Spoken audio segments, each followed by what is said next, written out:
Do you have what it takes to be a successful CEO? I've been asked that question a lot in the last week since we were featured in the Australian Financial Review.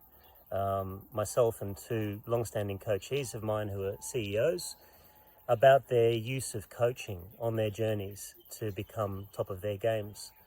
And it stimulated a lot of conversation. There was a lot of interest in that article, which I really appreciate. And I appreciate their contribution. This is Andrew, Stewart and Joseph Sczurko, for being willing to actually, share themselves fully, publicly, and be vulnerable in that kind of a way. And I think it's not an accident that they are at the top of their games and successful leaders with that kind of courage and insight. But what else? What else do you need to be an effective CEO, to be a successful CEO?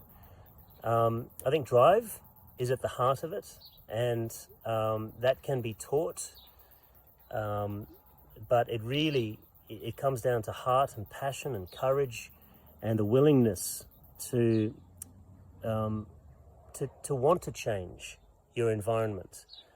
So I think some people are born with that, but I do think that it can be accentuated and it can be ignited throughout your career. That hunger needs to be there. But actually, how's that expressed? Well, it's expressed in three ways, is the way that I think about it anyway. It's expressed in terms of the ability to dream. You have to be able to dream. You have to be able to anticipate the future and anticipate market trends and to imagine a compelling future that you can galvanize a large number of people around. So the ability to dream is fundamental. But equally, the ability to deliver, to be able to navigate complexity, to be able to unleash talent at scale, and to be able to follow through. A lot of CEOs don't follow through. They love the early phases of change, but then they don't get the runs on the board. They also are not great at culture change, and culture absolutely is this, missing ingredient when it comes to strategic delivery. How do you actually create a culture that is fit for purpose to deliver? And that's a second pillar.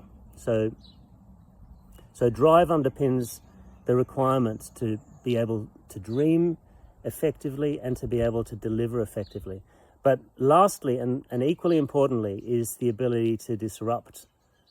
So this is really about no sacred cows, questioning all assumptions, especially when you're successful and when you're on a high.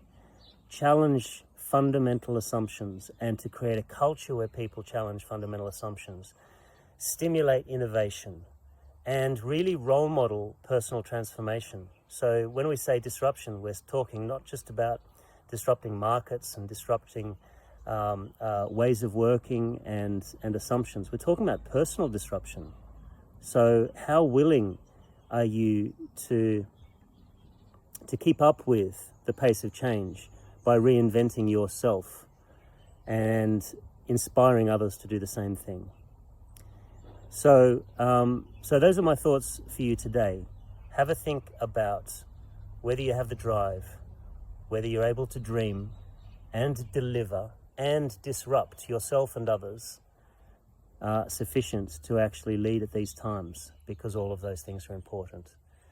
I hope that's helpful. I'm going to go back to the Easter egg hunt that my kids are involved with at the moment. We're in New Zealand. Happy Easter, everybody, and have a great week. I'll speak to you soon.